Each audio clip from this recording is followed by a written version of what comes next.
Welcome to A Husband's Heart. I can't wait till I get you on for good looking. Hey, you and I so hot, just like an oven. And I just had to touch it. It's so fine.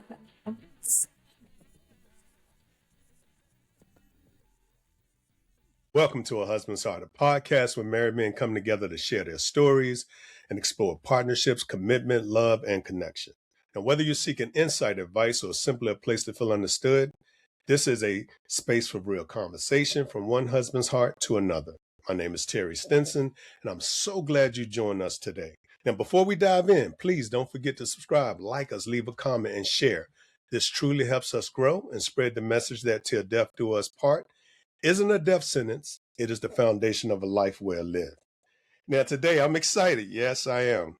I'm excited for my guest here. My guest is Paul Young, 42 years old. He's been married 16 years. He only looks 16. I don't know how he got 16 years of marriage. He has 2 kids, his first marriage. He's from Montgomery, Alabama. The Gump. That's right. I know about that. Okay. Alma mater, Tuskegee.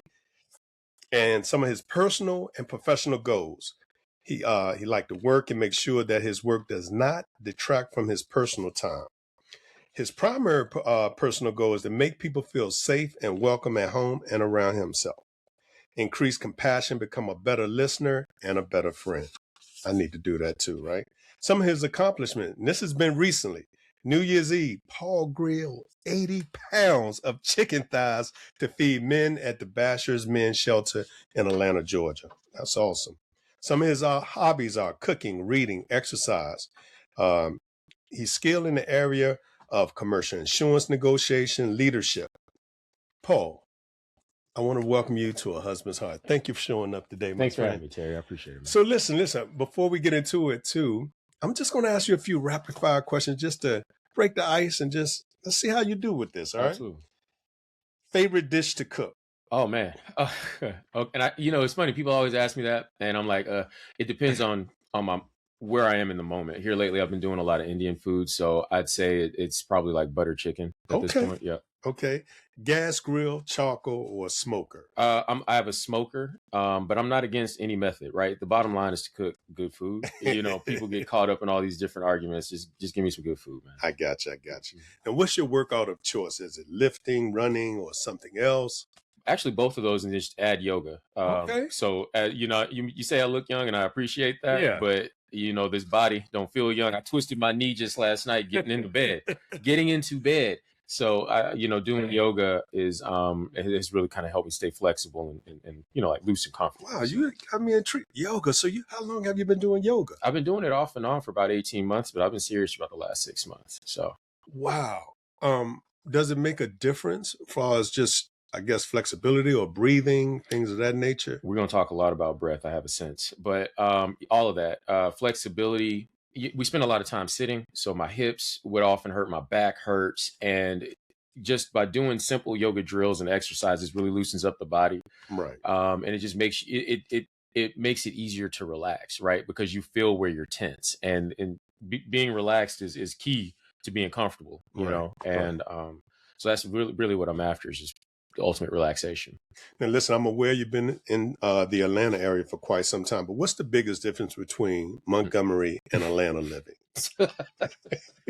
Yeah, that's like asking what the difference is between the sun and the moon, man. It's like, no, Montgomery is when I was growing up, not so much now, but when I was growing up, It was a great place to, I called it a small city, but like a big town. Okay. You know everybody there. Like there are like 4 high schools, 5 high schools. You know everybody at the different high schools. Right. We actually all played in the same in the same bowl, Crampton Bowl, all of that. So that was good. You get to know people. You kind of know what to expect, but there's just not a whole lot to do. But I think my mother really appreciated that. Okay. But living in Atlanta, there's just so much more to do. There's a lot more culture. It's awesome to be in one of, what people would call a Black Mecca. Right. Seeing all the entrepreneurship, seeing the ambition. Right. One thing that I candidly have always been jealous of is like one of my very close friends, a few of my close friends are from Atlanta. And I asked him once, I said, were there your school is predominantly black. He was like, yeah. And I was like, so you had theater geeks, you had nerds, you had, you had your athletes, you had your class clowns, but all of them were black. And he was like, yeah. I was like, I would have loved to have been in an environment like that where I could have just been a nerd among other black nerds instead of kind of being, like, not to say that there weren't black nerds in Montgomery. There absolutely were, but not in the numbers that there were in Atlanta. Right. You know what I'm saying? So it's just good to be around your tribe. Awesome. Yeah. So what's one habit you are currently trying to improve on? One habit I'm trying to improve on, man. Really, it's listening. I spend a lot of time talking, and uh, there's an African proverb that says, speak silver, reply gold. Well, you can only reply gold if you've been listening really well, right? Yeah. And give something to someone useful. So I'm really trying to not only be a better listener, but listen with compassion, right? Listen without judgment, but instead listen with, this person is going through something and they're sharing with me. So let me lend them my ear, Okay. Now tell me about grilling those 80 pounds of chicken. What did that teach you, man? It taught me, number one, to, when you go to like a chef's restaurant store or something like that, those stores for restaurateurs, the number one thing you need to do is read that box and make sure you're getting bone in and not boneless chicken thighs.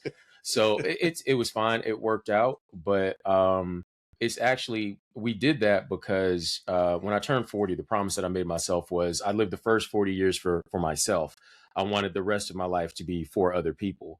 And I wanted to show my children that you're blessed. You've been born into a wonderful circumstance. A lot of people don't have what you have, and we need to give back. It is on us to help support, our fellow man. And this is what we can do. So grilled up all the food, and we took it down there. And on New Year's Day, my family and I, plus my wife's cousin, came out to support us. And, we fed them. We were expecting 80 men. And for anybody who's watching this, I would just say, if you want to help out at the Bashur Men's Shelter or something along those lines, just know that the first of the month is when the checks come out. And a lot of times these men aren't unemployed, they're underemployed. And so when those checks come out, they don't necessarily need the help of the shelter at the beginning of the month. But as you start approaching week 2, week 3, they do need that help. And you may have 80 to 100 men that need the help. But at the beginning of the month, I think it was only 50 people. So the excess food, they're freezing. And when they need it, they have it. Wow. So, yeah. I know this is my rapid session, but out of curiosity, how long have you been doing that, working with that particular organization? Just started this year. So yeah, Okay. It started back in November. They open in November and then they close in March. It's really just during the cold season that's open. All right. Well, listen, what's the most underrated skill in commercial insurance? Negotiations. I would say the number one underrated skill, because with what I do, or what I was doing at that time, is sometimes you don't have good news for a client. There's just no good news, right? Like, I'm sure that y'all's homeowners insurance has gone up year over year. Right. Your auto insurance has gone, and there's nothing that any of us can do about it. But if you can put together a story, right, and you're not putting a spin on it, you're just explaining what's going on, that's meaningful to these people, right? Because you're talking to CFOs and risk managers who now have to go to the CEO or to the board and justify a 25% increase. Right. And if all you said is, well, this is what the carrier gave us, that's not good enough. But if you say, hey, look, your loss history looks like this. This is what's going on in the economy. These are the storms that we have had. Unfortunately, all of us are impacted by these factors. This is, this 25% may seem like a lot to you, but I've delivered, 150% to another client whose losses were way worse than yours. So, we'll continue to work to bring down the cost, but right now the costs are going up for everybody, Speaking of that, I had to adjust my auto insurance, and actually had to put these devices, these beacons in each one of my vehicles. So. The telematics. Yes. So one thing you want to be known for 10 years from now? Man, it would just be known for being a good person, a kind person, right? Okay. Like that's not something you guys are getting, kind of a 2.0. Yeah. For a lot of my life, I was an asshole. I'm gonna call it what it was. I was an asshole for a lot of my life. Yeah. Okay.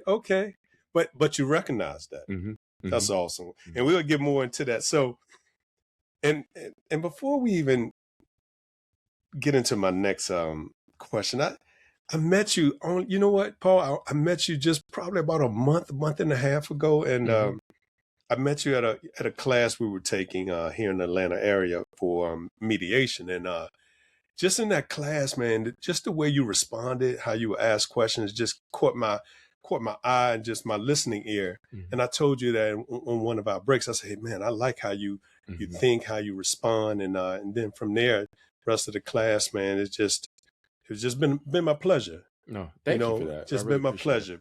But before we talk about marriage, because that's why we're here, let's talk about you. And we kind of got into it with some of my rapid questions, but who is Paul Young? Man, that's a loaded question, because it also kind of speaks to my spiritual beliefs, right? Yeah. And so what I would tell you from spiritually, there is no Paul Young, Yeah. right? We are a series of thoughts, habits, just kind of a way of doing things and seeing the world. Right. And it's never static, Right. right? And what I tell people is I step in and out of roles. I step into the role of father when I need to step into the role of father. I step into the role of husband when I need to be in that role. Now, that doesn't mean that I'm always face to face with my children or my wife. Right. But what it does mean is when I'm out and about, sometimes I'm just a consumer. If I'm in, big box store or something like that, getting ready to buy something, I'm not a father or, a husband. I'm just a dude who's buying something. Right. And so I say that just to say it's really hard to pin me down. And the reason I look at it that way is the moment you pin me down and I say I am this thing, then now I have to carry the baggage of whatever that thing is. Right. And I don't want to have to deal with that. I like that. So what did the young Paul wanted to be when he was growing up? Oh, man, that's a good question. I thought I was going to be a psychiatrist or a lawyer. And I was actually telling my son that yesterday. And just letting him know, like, hey, plans change, people change. Yeah. But I've always had a very deep interest in the human mind, kind of what makes us tick. Right. Over time, my interests changed, and life happens to all of us. But when I was young, man, yeah, it was psychiatry. Listen, short time I've been knowing you, I mean, I'm not surprised you got the attributes for it. But that's interesting because most young males in particular, I mean, at an early age, wow. Yeah, I mean, it's just people. I've always found people fascinating. Right. Because we're all so different, even within a family. Yeah. There's just a lot of differences. Yeah. And, my mom has her quirks. My sister has her quirks. My grandmother had her quirks. And, I would watch them and try to understand why they were making the decisions that they were making or saying the things that they were saying. But then even ask myself, why am I doing this? Right. And so it just kind of made sense to me, like, oh, maybe I should be a psychiatrist. You know what I'm saying? But it just, interests changed. I got a little older. My hormones started hollering at me, and medicine was not in the cards for me. You. So listen, what type of young Paul were you? Were you shy, quiet, boisterous, leader, laid back, or like in between? I was all of that except for laid back. When it came time for leadership, I could step up and lead. Okay. I was shy if I didn't know you. You had to kind of gain my trust for me to talk to you. Right. But once you had my trust, it was like you might wish you didn't have it. Right. So I was going to talk to you a lot. Right. But no, I was always outgoing. Okay. I'd never met a stranger. Like I said, I was always just very interested in people. Wow. So, yeah. Wow. So what kind of family you grew up in? I heard you mention your sister just a moment ago. Mm-hmm. I mean, any other siblings? 2-parent household, 1-parent. I heard you mention your grandmother. Tell me, how was your family life? Single parent household. Okay. Yeah. My parents divorced when I was 3. I was actually born in Spain. My father was in the Air Force. Wow. And things weren't working for them. Right. And he had some serious issues. Okay. And drugs and alcohol. I'm an 80s baby, right? So drugs and alcohol, it was a real thing. And it didn't work. My mother was adamant that, because she grew up in kind of a rough environment. And so she was very adamant about making sure that my sister and I did not witness what she witnessed. So my father got out of pocket one time, and that's all it took. And, and he had some serious issues, and he just couldn't be there. I got you. And every time I set my mouth to say something negative about him, she wouldn't let me. Wow. She would not. And so it's funny because he and I did connect in my 20s. And I think his assumption was, oh, she was probably talking. Yeah. And I was like, no. He actually said something about her, and I went off. And I said, you can't.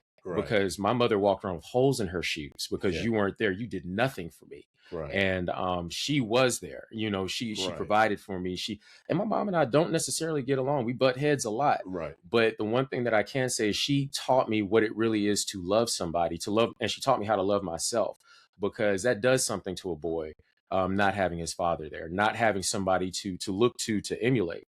But we were talking about being grateful for things. I look at that now as a blessing because he's a sick man. I don't hold any ill will towards him. We can kind of come back to this later, but I don't hold any ill will towards him because he's dealing with an illness, and I get that. I got you. But I also understand that it's not safe for us to have a relationship. I got you. It's not safe for him to have a relationship with my children. You can't have a relationship with my children unless you have one with me. And unfortunately, we're just not there. Right. It is what it is. So did most of your youth during that area was in Montgomery? You grew up in Montgomery. I did. Yep. Born in Spain. You're the oldest. I'm the youngest. I'm the baby. So your sisters, though, it's just you and your sister. Yeah. She's 10 years older than me. She's 10. Okay, yeah, she's big sister. Yeah. So growing up in Montgomery, a lot of friends or a few friends. I had a tight knit group. Usually, I never moved in circles that were bigger than 3 or 4, including me. Right. And so I had one group of friends. I was always the butt of jokes. Didn't like that very much. And so why would you be the butt of jokes? Because I've been different. I've always been different. I've always seen the world differently. My sense of humor has always been a little different. And so it's easy to pick on the guy who's different. That's right. And so, and the thing is, it's not that those guys didn't like me. They just didn't really know how else to interact with me other than, especially if girls were around. It's always easy to pick on the different dude in front of girls. That's right. To show off. Exactly. And so that's part of what kind of led to me becoming an asshole, because that was my way of protecting myself. I got you. And I mean, you see, I kind of have the gift of gab, so I could tear you apart, right? If I really wanted to. Right. But then I had when I turned 15, I had another group of friends that, to this day, it's funny, things just kind of fall off with people, but one of them, to this day, we were just at his parents' house over Christmas. He just had his baby boy. He's been married now for just over a year. We're very close, but he and I understand each other. And the funny thing about it is he's different.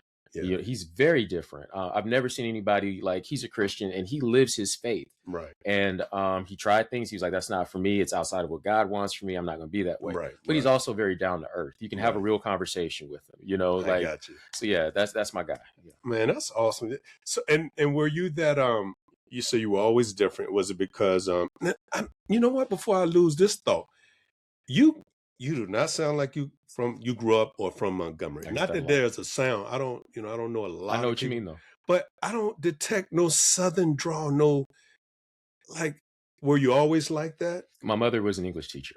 So, okay. And so I grew up in a house where it was door, not dough, right? It's floor, not flow. I got you. And I mean, it could get physical if you came in there talking in a way that she didn't want you to talk. Wow. Well, now this is where it's ironic. My mother, I didn't know this growing up, but she's country, very country. Wow. And so now that we're all grown, I hear it all the time. You hear it all the time. And I was like, man, I was about to get my head knocked off my shoulders. But coming from where she came from, she understood. Right. And this is, I got to say this kind of the right way, because it wasn't assimilation, but it's understanding how your counterparts think. Right. And understanding what they value. Right. And basically showing them that. Right. So I didn't understand that that's what she was teaching me. So growing up, people always told me I sounded white. I was about to say that. Yeah. I was about to say that was part of you either tease or being different. You speaking correct English, not even just sounding white, just speaking right. Yeah. Correct. Putting the right verb with the noun. My mom always said that's not proper. That's just standard English. Yeah. But now I look at it very differently. It's a dialect, right? And if you're from the South, if you're from Alabama, you sound one way. If you're from Georgia, you sound another way. From Louisiana, you sound another way.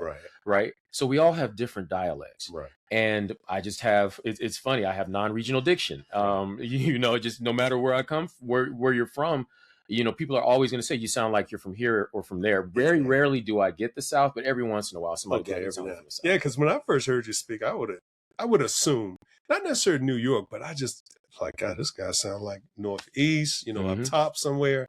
But wow, that's awesome. Well, listen, I can go on and on just digging in with your youth. But tell me the story on how you met your wife. So we met New Year's Eve 2007. It's actually very funny because I was like, okay, you know what? I always party for New Year's Eve. I'm gonna go to church with my mom. You know, she'd really appreciate that. We'll go to the watch night service. Now, this is kind of how unobservant I was. I'd only been to a watch night service once in my life. So I'm sitting here thinking this is something she wants to, she didn't want to do that. Right. And so she was like, oh, I don't want to do that, but we can watch these Lifetime movies. I was like, I'm not doing that. I'm not gonna sit here and watch a Lifetime movie on New Year's Eve. Right. So I called one of my frat brothers, and he was like, I was like, hey man, what's going on in the city? I gotta have something to do. And he said, hey, Tingle is throwing a party. Why don't you just go hang out there? So I went to the party, and everybody there was from Alabama State, so that's Alabama State and Tuskegee are like 40 minutes apart. Right. And so, I'm there hanging, and she's there. And I'm actually kind of sitting off watching TV because, like I told you, if I don't really know people well, I don't say a whole lot. So she actually came and struck up a conversation with me. And, later it came out that, I was the only person in the room that she didn't know. And she was like, well, who is this? Right. She thought I was handsome. I thank you, And we had a good conversation. Everything was going well. And at the time, we used to drink, turn up, right? And I could be insistent. And so, hey, here's another drink, and she ended up drinking too much and she threw up on my sweater because I gave her too much to drink. And so, she threw up in the sink. We're helping her get cleaned up and all of that. Right. And I think that would have turned a lot of guys off. Like, oh, she threw up on me. She can't hold her liquor. I didn't think anything of it. Yeah. I've been sick many times. There are a lot of nights I can't remember. Yeah. I give her a pass on that. But, we stayed in touch. And I think what makes our relationship really good and what separates it from the women that I dated before her was the distance. All we had was the phone because I was living in Fort Polk, Louisiana, and she was in Montgomery, and that's an 8-hour drive. Wow. And so, we would meet up, if we were lucky once a month, but at a minimum, once every other month in New Orleans. But in between time, we would just talk on the phone. And so it kind of felt like, when you were in high school, you'd have 4 or 5 hour conversations, with your little honey. Right. It was like that, Wow. So we really got to know each other. We bonded over like our love of music and those things. And it just kind of took off, from there. Yeah. So you sitting there, what town were you in? Polk, Louisiana. Polk, Louisiana. So it's about 2 hours from Shreveport, 3 hours from Houston. I mean, it's called the armpit of the Army. You were in the service at this time. Yeah. I met her when I was, I finished school in 2006, and then I went on to active duty June of 2006. And so I'd been living at Polk I got there in December of 2006, and I've been living there for just over a year at that point. Wow. So now at the time of the night you met her, you were already in Montgomery. Yeah, I had gone to visit my mom. You went to visit your mom. I got you. Yeah. But you were living down in Louisiana. Exactly. Okay. On base or something like that? Yeah, I was living in military housing. And that's part of the reason why I didn't want to go out. You don't want to risk getting a DUI because if you get a DUI, that ruins your career. That's right. Yeah. That's right. So, and I also noticed that you mentioned your frat brother. So what fraternity are you part of? So I'm a member of Alpha Phi Alpha. Yeah. I crossed back follow 3. Okay. The first, right? Yeah. First. Yeah. Okay. I got you. All right. So you met at the party. You stayed in touch. The distance actually helped. Yeah. Because it makes you tune into more about the person and the talking and the connect. Exactly. Okay. Exactly. So how long did you guys date? And did you guys know anybody from your past? Like when you were like, yo? So it's funny. We had a lot of the same friends. Wow. Because Alabama State and Tuskegee party all the time together. That's right. And so we knew a lot. And we had even realized we'd been at the same parties at the same time. Just never met. And so it was just maybe karma was like, y'all need to stay apart, because I definitely was not in college. I wasn't trying to be. Right. So yeah, that wasn't. I mean, I had one serious girlfriend in college, but I was trying to have a good time. So during that time, you guys talking and dating, and so kind of give me the transition on when did you guys physically got closer? Like you're in another city, she's in another city. Did this go on for a couple of years? Not even a couple of years, man. Like we got married in July of 2009. So it was really because just decisions had to be made. Right. When you're in the military, you move around a lot. Right. The culture of the military, especially for officers, is such that they want you to be married. They want you to be grounded, right? A single man, you kind of have a tendency to be wild, right? So even there were people, when I look back at it, there were definitely people who were out of place, who should not have been having conversations with me that were encouraging me to get married. looking like knowing what I know now, I'd tell him politely to shut the fuck up because you don't know me. I don't need this influence. Right. But I don't regret it at all Yeah. because it was the right thing to do. And it's funny because she would often ask me, well, why? Especially when we would argue, why did you marry me? And it's like, because I knew what I had. I just wasn't ready for what I had. But I knew that if I didn't do this, it wasn't gonna get no better than this, right? Like this is exactly who I needed in my life. And it's hard to articulate that even to this day. Wow. But I understood the value of this woman. Wow. I can relate to that. Yeah. Wow. So you get where I'm you touched something on that one. I gotta dig. Man, I'm gonna pay you for your services, man. You're my psychiatrist today. So wow. So you knew and you knew, wow, isn't that something how men, we know a good thing, maybe not in our time, but we know that the value. That was similar with my wife. I knew, it's like, yo, this is a good human being and good for you. This is a jewel. Wow, that's awesome. I think it's just in our nature. When you really think about it, we're geared towards survival, right? And so we're also geared towards finding a partner. And when you found a good partner, you know that. You know what I'm saying? And it's even if you're not ready, I guess you just kind of got to get ready. Exactly, right. So was she in college at the time you met her? No. 2 weeks apart in age. So she was working in Montgomery. Really, what the forcing function was, I was getting ready to move and I wanted her to come with me. And she was like, I'm not moving in with you. She just made that clear, right? You were raised in Alabama. We don't shack. Yeah. Right. And so I was like, okay, let's do this. And it wasn't, I was the one, she wasn't pushing me for marriage. I just recognized what it was. Yeah. So, I mean, I was clear-headed. I made the decision. I had a lot of people encouraging me. Only one person was like, are you sure? And it was actually, even though, I'm not super tight with my dad's family, I do have a relationship with my uncles and stuff. And one of my uncles was like, are you sure? Yeah. And I appreciate him for that. When I look back on it, he was the only one who had the courage to say, this is a serious life decision. Okay. I've been through this more than once is what he was really trying to say. Right. Don't, be clear-eyed in your decision. Right. I appreciate that. And at that time too, I think I'm doing my calculation. You were in like your mid or late, 26, I was maybe 25, almost 26. 20, yeah. Yep. Wow. Yeah, I was young. You don't think you're young at the time, but that's young. Yeah. So what do you think, you call your wife Dar? What is it that you think Dar saw in you or was attracted to you during those times where y'all were courting each other or you were courting her? I think it was my differentness, right? It was the fact that I often talk about, I just kind of see the world in a different way and I'm comfortable talking about those things. We bonded over music. So, I think that it was funny. I was flirting with her and I sent her a text that said, daydreaming and I'm thinking of you. Most women would be like, oh, that's so sweet. She was like, oh, that's Aretha Franklin. And so right away, I was like, okay, I can't sneak nothing in. Oh, that's exactly what I think. Like, you could be, I'm going to use this line from this song. Yeah. No, she going to call you out. Exactly. But I was like, and then it turned into a conversation about Stevie Wonder. And I love Stevie Wonder. Songs in the Key of Life. How could you not love that album? And so, it really just took off and it blossomed from there. And I think the other thing, though, is me being raised by women and her being raised, predominantly by her father, and of course with influence from her grandparents on her dad's side. I think that we were a yin and a yang, right? And so it kind of works. Wow. Yeah. So even with that, what were your thoughts on marriage prior to that, or just doing that season? Were you one to say, hey, I am looking for that one? I'm not for marriage, but I'm not against marriage. What was your DNA about marriage, or your thoughts or your philosophy? I was doing everything that I was raised to do, right? I was taught by my mother, you go to school, get a good, stable job, you find a good partner, you have some kids. So it was really, these were all things that I had been conditioned to believe that this is exactly how things are supposed to go. And so I was really just kind of following my programming, not even really thinking about it, just doing all the things that I believed to be right.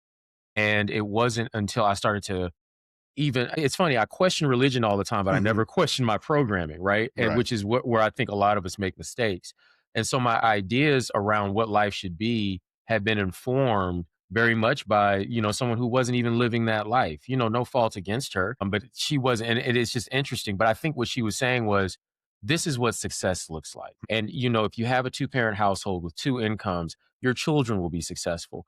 And for me, my driving force was I wanted to be the father that I didn't have, right? That's what drove me more than anything. Like I wanted to pour into someone the things, and I wanted them to hear the things that I'd never once in my life heard "Daddy loves you," but both of my children have heard that many times, Yeah. right? But what I didn't know was this requires you to be a certain type of man and a certain type of husband, and that's where I had to learn. Yeah. Right. Because I knew what kind of dad I wanted to be. I never thought about what kind of husband I wanted to be. Right. And so, yeah, it's amazing how we not so much learn, but we know what we don't want to do based on what we didn't receive or a negative thing that we perceive it. And similar, a lot of men, particularly in my era, you're right. I never heard my father say that, and that was a catalyst for me to say, I'm gonna make sure my boys hear that, because what the great thing about being youthful is the innocence of just purity. You're not. Something about being young, you kind of know more right than wrong than adults, because they've been contaminated with systems and other things, you're right? absolutely right. I think we spoke earlier earlier when you was talking about even when tapping in religion or something, you knew at 4 years old, that's not right. This ain't for me. This is not for me. Yeah. So I say that because I didn't hear my father say that. I felt it. I wanted it. I yearned. I said, I'm not going to make my boys suffer.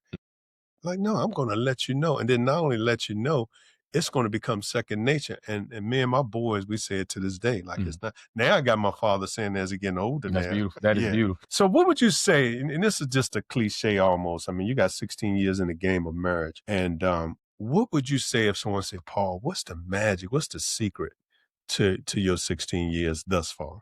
That's a question that I struggle with. People have asked me that. And I often just kind of respond with, you can be right or you can be happy, just to get away from it. But what I tell people is every situation is unique. Every relationship has its own dynamic. The best advice I can give anybody is understand that the person sitting across from you is experiencing you, right? They're having an experience of you. And we're experiencing each other right now. And how we experience each other is meaningful. If I was in that class that we met each other in, being a clown and disrespectful and disruptive, we wouldn't be having this conversation. Right. Absolutely. I wanted to bring something to the class. I wanted to challenge people to think, right? So that's why I was more open in what I was saying. And so what I would tell anybody is examine how your behavior is impacting the relationship, because what you'll come to understand is we're mirrors. And so if your spouse is angry, it's very likely that you've done something to make your spouse angry. Right. And it's also the other side. And so when you start to ask yourself the question of, all right, what's my role in this? What is my role in her behavior? Right. Because I've never known anybody to respond with a smile when you cuss them out. Right. That's not human nature. And so what you're getting is the energy that you're giving. Examine your energy, examine yourself, examine what you're bringing to the table. And I think, we were talking earlier, you said something that I found to be very meaningful, which was basically along the lines of, I got to learn how to, I've got to understand that this is another person that I'm dealing with. If I'm seeing hair in the sink, I was raised by these men. Well, you were conditioned, right? And so now the question becomes, what in my conditioning is impacting this relationship, right? And earlier I mentioned like how we saw this thing. I was watching this thing yesterday on Bryant Gumbel, or on the Morning Show Wars, and Bryant Gumbel was on there. And I mean, I've always admired Bryant Gumbel. This man was, was a boss in the 80s, basically forcing white men to put him in a position of power. But watching him again as an adult in his interactions with Katie Kirk when she wanted maternity leave, and he was like, why you need all that time off? What's wrong? I was like, Dad, this is wildly misogynistic, right? And so that's something that we have to examine and say, well, wait a minute. Does it not make sense for a woman who just pushed a life out to take time off and let her body recover and continue to bond with this baby? That doesn't sound weird to me. But to a lot of people, that sounds very strange, right? Because we've been conditioned to believe that that's not necessary when it absolutely is. That's right. And if it's not, ask yourself, how many men do you know that are like, my mama, I love my mama so much? Well, that's because she was there for you, bonding with you, right? Exactly. So to sum it all up, man, what I would tell anybody is focus on the person in the mirror, right? And understand what it is that you are. If there's strife in your house, you play a role in that. Not 100%, but 50% of that is your problem. 50% of that is something that you brought to the table. And if you can learn to just take a breath and take a beat. And I tell a lot of my friends this who are dating, my girl did this, she did that. How did you respond, bro? If you respond with love and kindness, it's only a matter of time before she starts to return that. We are mirrors. But if you're always pointing, remember, there's 3 pointing right back at you, right? And so Yeah. understand what your role is in the relationship, what you're doing. Yeah. And if you want peace, be the peacemaker. Wow. If you want love, be loving, right? If you want to fight, go in there and put your gloves on. And don't lace them up. Just start swinging, Just, right? Next time oh, listen, you answer all my questions now. No, I'm just kidding. What do you want or you hope that your children learn about marriage from your example? Man, that it's okay to be tender. As a man, I want my son to see that with your wife, you should be tender. With your wife, it's okay to be vulnerable. Our children see us be very affectionate. We're always cuddled. We're always laying on each other. We hug, we kiss. And I want them to see, because my son has also seen me turn up. He's seen me have to deal with other men and deal with them in a way that's kind of rough. Like, who do you think you are? And so just like I want him to be in the world with toughness, I want him at home to be soft. And it's kind of like I saw this great video that was talking about silverback gorillas and how, they are not to be trifled with, right? If you're an outsider, they'll kill you, and it's going to be violent and ugly. But with the little ones that are part of their troop, they're very tender with them and they're patient with them. They're crawling all over this big gorilla, and he's just letting them do it. And that's what I want my son to see. Like, you can be tough, and if you can learn how to carry it outside of the house, but in your home, be soft, be tender, be loving, be kind, right? Save the roughness for the outside. Hey, listen, man, we're going to sign up for your class. And when you run for office, I'm voting for you. Oh, Manu, I don't need that kind of scrutiny in my life. You're good, brother. So what is difficult about your marriage? And do you ever think it would get easier? My expectations are what's difficult about my marriage. And it's becoming easier because I'm letting go of any type of expectation, because it's not fair to lay at someone else's feet your expectations.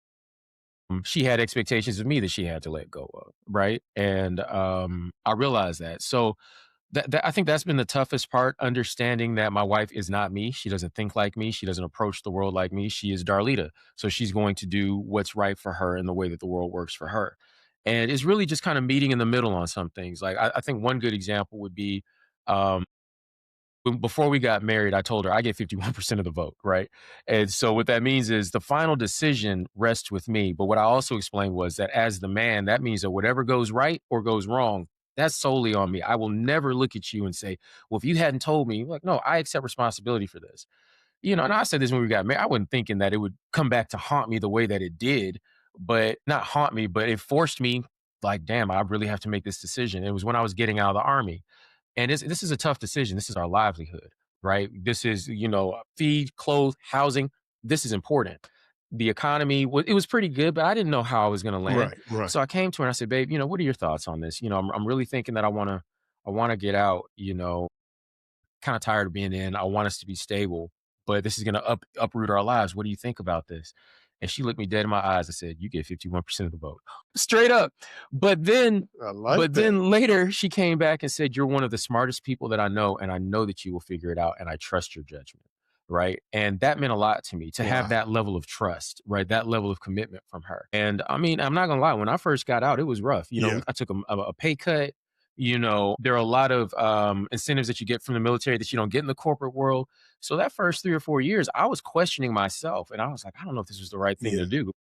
Things have taken off, and I haven't looked back. So it's great now. Man, you feed my spirit. Look, do you feel responsible for your wife's happiness? No. And that is, this is where I disagree with a lot of people. And one of my best friends, he and I went round and round about this. And I've been this way long before I read up on any kind of Buddhism, any of that.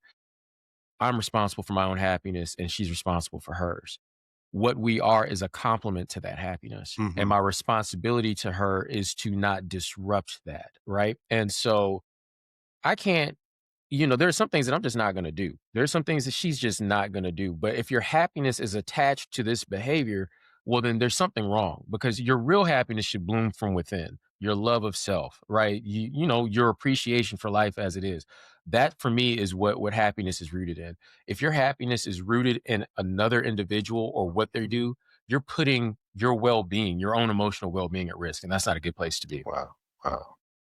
You definitely got to write a book. I'm telling you, man, I'm not just saying that to say. I appreciate that. But so, Paul, what do you enjoy most about being married to Darlita? We're friends. Like, we are really friends. We laugh at the same things.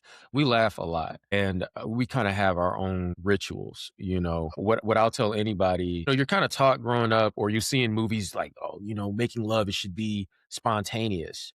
Well, the Jews would tell you something different. Every Friday, Orthodox Jews will be like, no, every Friday, that's mommy daddy time, Yeah. And that was for a long time in our marriage, intimacy was a kind of a rough patch for us. Right. During COVID, we just locked in the house all the time, right? Just us Right. and the kids. And we kind of found a rhythm that really worked for us. And I would tell anybody, don't be ashamed or afraid of scheduling that intimacy, because that intimacy is actually chemically is very important for us, right? That's what keeps people close together. Excuse me. But on top of that, we have fun together. Yeah. A lot of fun together. We're interested in the same things. We play Mario Kart together. Okay. We laugh at the same things. We watch The Office all the time because it's relatable for both of us, and we quote it to each other. We have a lot of inside jokes. So she's really my friend, and I don't hear a lot of people say that, but for the people that, like, we have some friends that we love spending time with them because they're just good couples to be around, and they're friends too. Yeah. Right. And so that's something that I feel like is super important. That's awesome. So, and it's amazing. Now, because I know a little about your background, somewhat of Dalita's, what you mentioned earlier. Do you think you guys took this marriage concept or journey and just went into it learning each other and just say, hey, let's explore this. As long as we're together, we'll figure it out? Because it sounds like, based on what you told me earlier, you didn't have this prototypical, this is how it should be. Mm-hmm. I'm not sure for Dalita. Tell me, expound upon that a little bit. It's funny that you say that, because that's literally over the last, few weeks, here and there, she said, like, man, it's crazy. We've been married this long, and think about how much we didn't know about each other. Yeah. And there was a lot that we just didn't know. Right. And it was an attitude of, I want to stay in this, and you want to stay in this. And so this actually kind of goes back to that last question that you asked about, like, or the question that you ask around, like, what's the secret to it? Both of you got to want to be there. Both of you have to, not just one, both of you have to want to be there. And that's something that both of us had. We both really wanted to be in the relationship. And so it was a learning, really kind of continuing to get to know each other's quirks and things like that. Because the other part of it too is we're dynamic. Everybody's dynamic. We're changing. Who you were at 25 is definitely not who you are now. Absolutely. And the same here. Like, 42-year-old Paul would not like 25-year-old Paul would not like 42-year-old Paul. I would still love me no matter what. But right. the younger me wouldn't, because he'd be like, man, you're kind of boring, dude. But that's life. So, Paul, now how do you resolve conflict in your marriage? That's a good question too. And this was an area where I had to learn to grow up. I grew up doing speech and debate. I was a model United Nations. So for me, an argument was competitive. It didn't matter how wrong I was, right? I could still win. And, that's why I would say things like, you be right or you can be happy. But I learned that, again, I have to understand that this is a person across from me who has their own opinions, and I need to understand where she's coming from. And I would listen, and I would hear her out. And, sometimes I would be like, no, I get it, but that's not, we're just going to have to agree to disagree. But the number one thing was we always talked about it. And one thing that I'm always big on is, if I'm wrong, I'll admit it, and there have been times where, I might snap at her and I had to go somewhere. And before I'm even out of the neighborhood, I'm calling her to apologize, right? So humility to me is very important. And if you know that you're wrong, just go on and admit it, be done with it, and move forward. But talk about it and make sure you understand what the other person is going through, what their point of view is. And the beauty of Dar is she doesn't argue. Like, she says what she's got to say, and that's it. So that's frustrating for somebody like me who likes to argue. So I'm like, well, what about? And she's like, I said what I said. There's nothing more to add. So it taught me that, to number one, listen, because I might not have been listening that well and miss something important. But number two, like, you don't need to argue. Understand what the problem is, do what you can to address it, you know, and move on. So I haven't even met your wife, but I like Dar. Everybody does. Man, listen, because that skill set or the way she does that, it almost take your power away, and it forces you to introspect, to really look inward and think. Like you said, when it comes to debate and art, like, sometimes that's your element. Like, absolutely, you really don't have to, like, this what you want to do? Yeah. But that she's taking that away from you or whomever, you know what I mean? That's a powerful and she doesn't do it on purpose. That's Right. just who she is, right? Right. So that's what makes it even more devastating, because it's not like this is a tactic that I use to win. It's literally like, That's just I don't do this. yeah. And this is not the environment that I Yeah. want to be in. Yeah. And so now our children have seen us have disagreements, right? They've seen us be tense around each other, and they've seen us make up, right? But they've never heard us argue. Never, because we don't. Wow. She says what she has to say, and she's done with it. So I think my wife is going to make me hang out with you more. Should you and your wife have separate interests or interests in common? both, right? She has shows that she watches without me, mainly Yeah.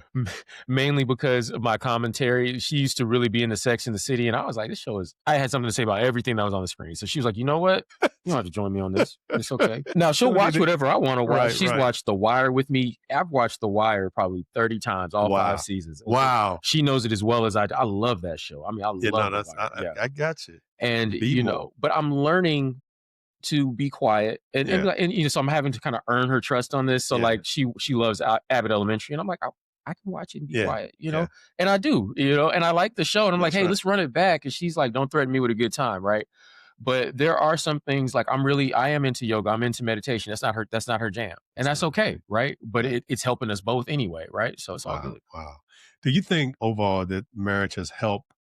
I usually said help, heal your inner child, but just your evolution as a man, as a human. It absolutely has. It has. Because when you're only responsible for yourself, you can move how you want to move, say what you want to say, and not care. But when you have another person that you're accountable to, if it's going to work, you gotta learn it. And I know when I first got out of the military, there were so many things I was trying to get done.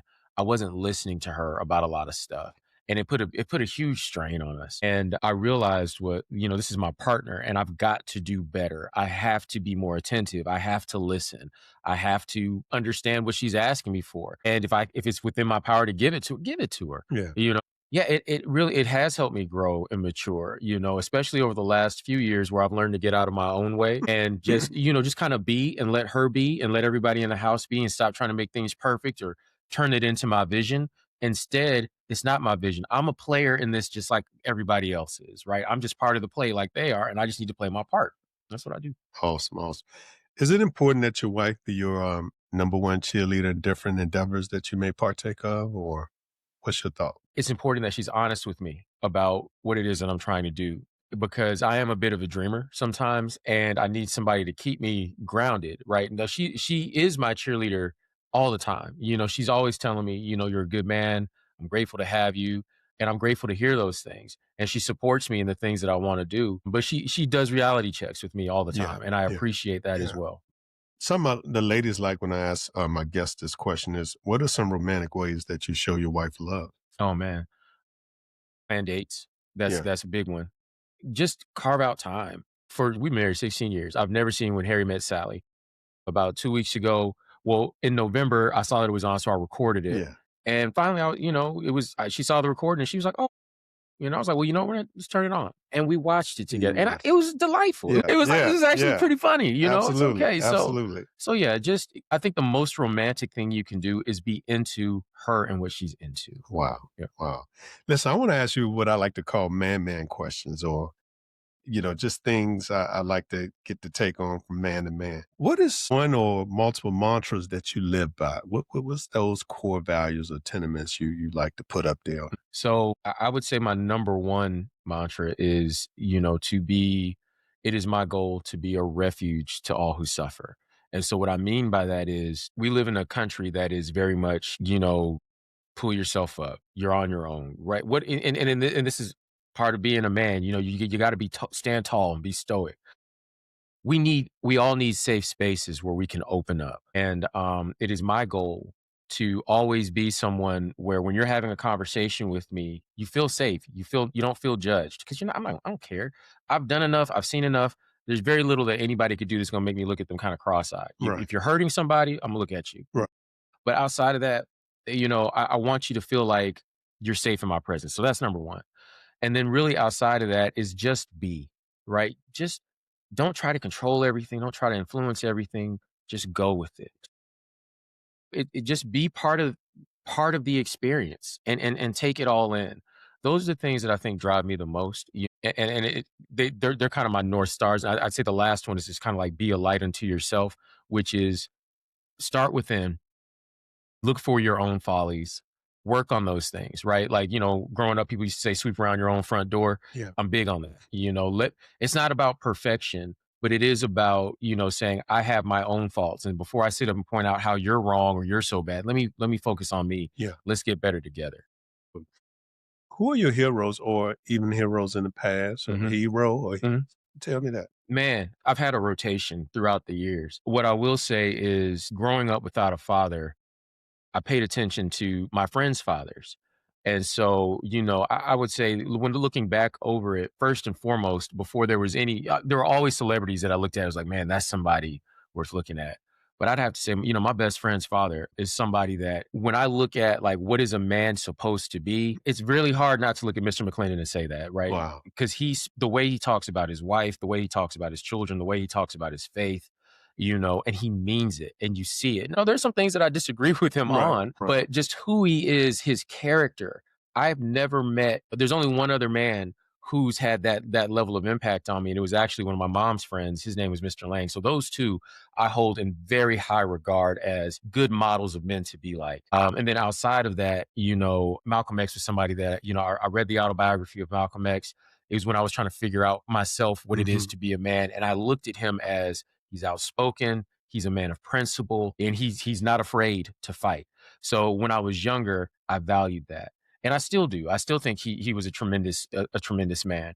But, I didn't value Dr. King that way when I was young because I kind of thought it was like somebody hit you, you hit them back, Right. But now I understand the power of what Dr. King was doing. And I look at that as like, man, there was a reason that movement took on the life that it took on. Right. And it is a movement of humility. It's a movement of restraint.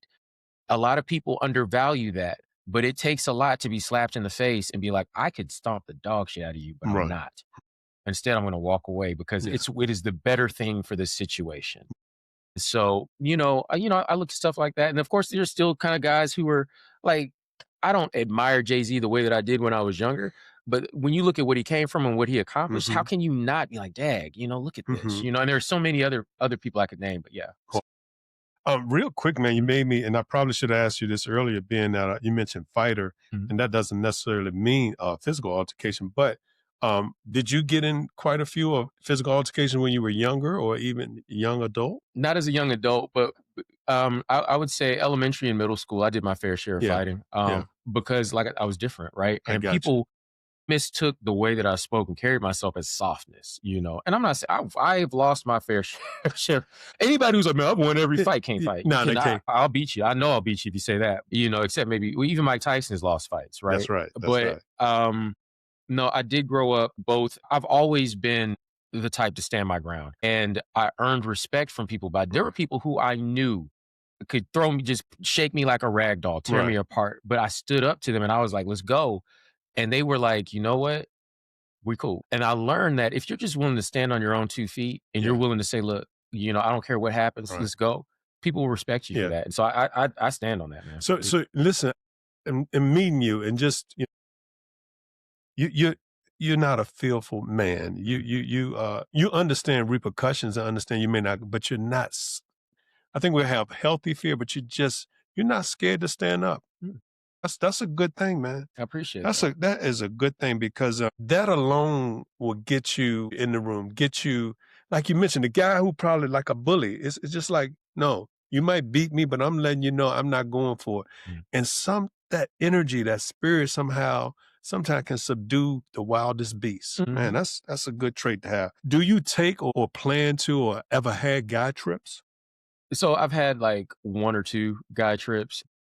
I'm not against it. It's just I'm so knee deep in family life and career. It's not really feasible for me. But I do think that there's value. But there's value in going with the right people. Because I have some friends, it's like, oh man, I will only get myself into trouble. Yeah. But then I have other friends who, if we go, it'll be we'll go hang out and it's not gonna be anything crazy.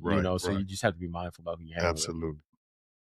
How do you handle, and this may have been in the past or it may have been on jobs, how do you handle the opposite sex crushing on you or having to almost, maybe, I don't know, went to the borderline of being unhealthy? Have you had to deal with those issues throughout your life or throughout your marriage? So The first time I saw it was in the military, but there's a blessing in this, in that when I was in the ROTC, I had a friend who served with me, who was in the ROTC with me at Tuskegee.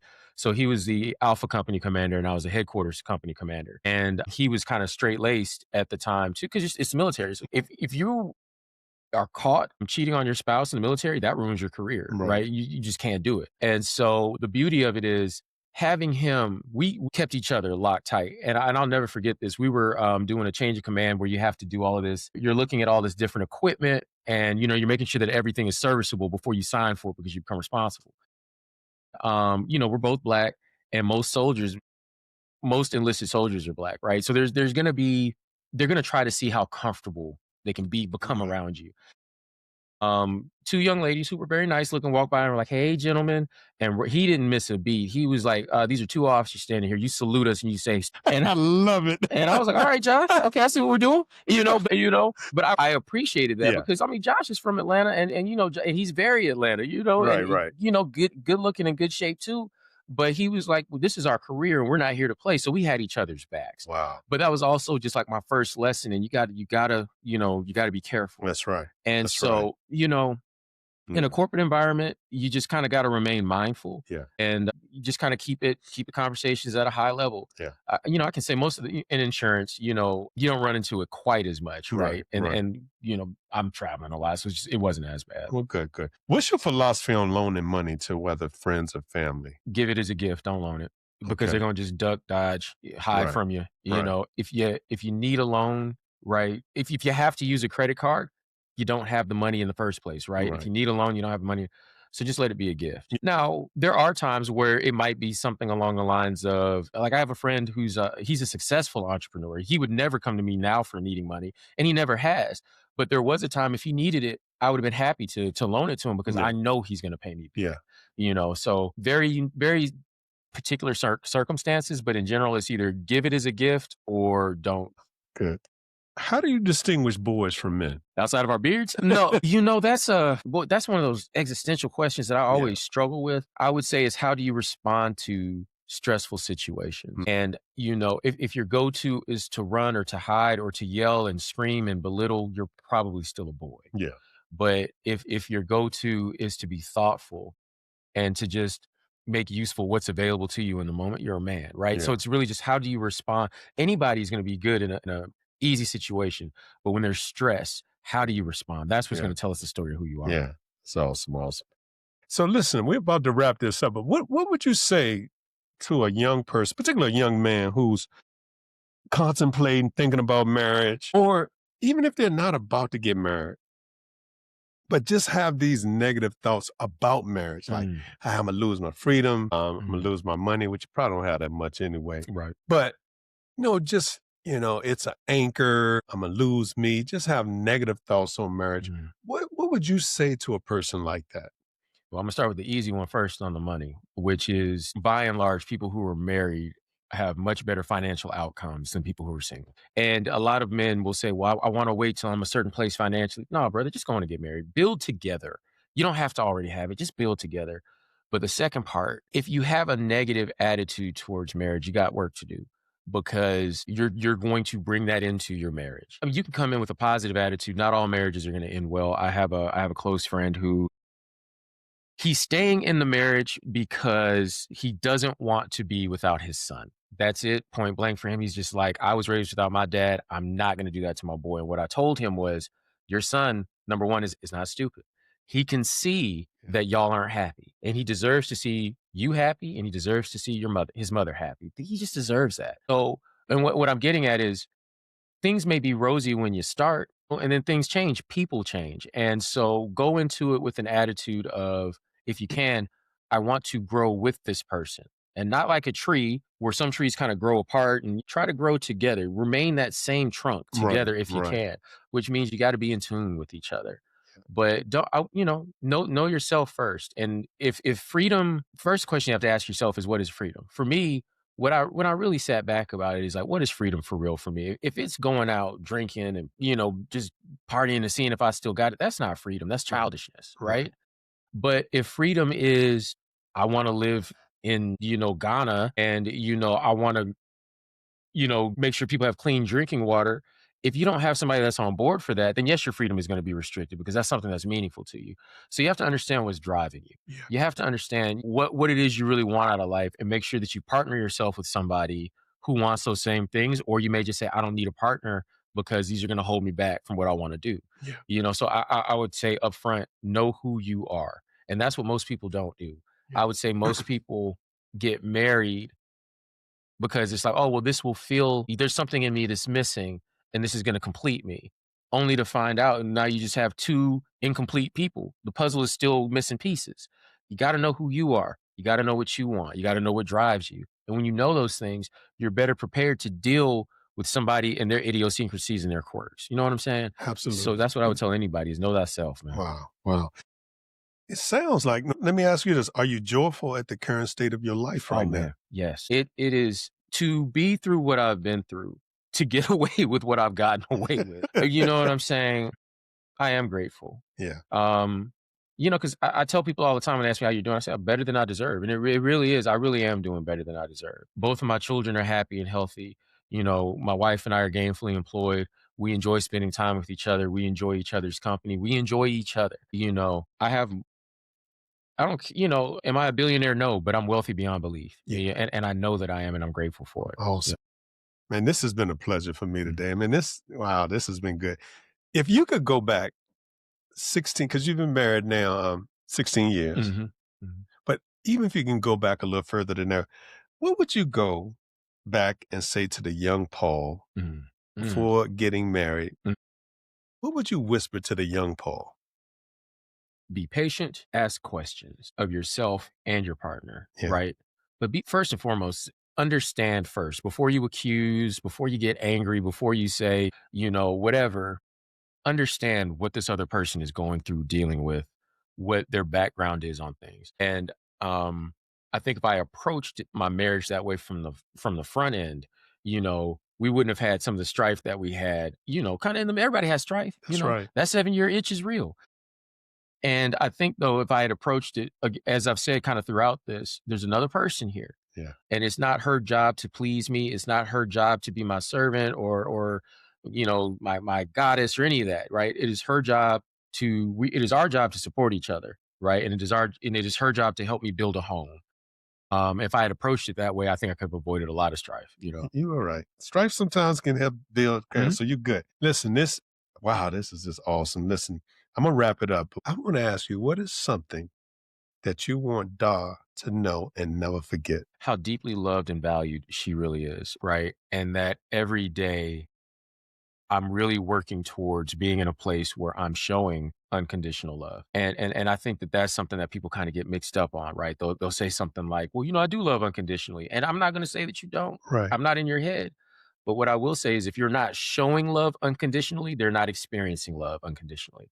And I'm really working towards getting to that point where no matter what she does, what she says, my thoughts are only loving thoughts. So that's a great way to just wrap this up. Another great conversation, another amazing guest, and another marriage story truly worth exploring. I want to thank you, Paul, so much for spending time with us, sharing your journey. And to our audience, thank you for tuning in. Until the next episode, don't forget to subscribe, like, comment, share, ask any questions you would like for me to ask my guests. This is your boy, T. Stin, on A Husband's Heart. And remember, talk to me, I'll listen. Paul, thank you so much, brother. Thank you for having me. I appreciate it. Thank you.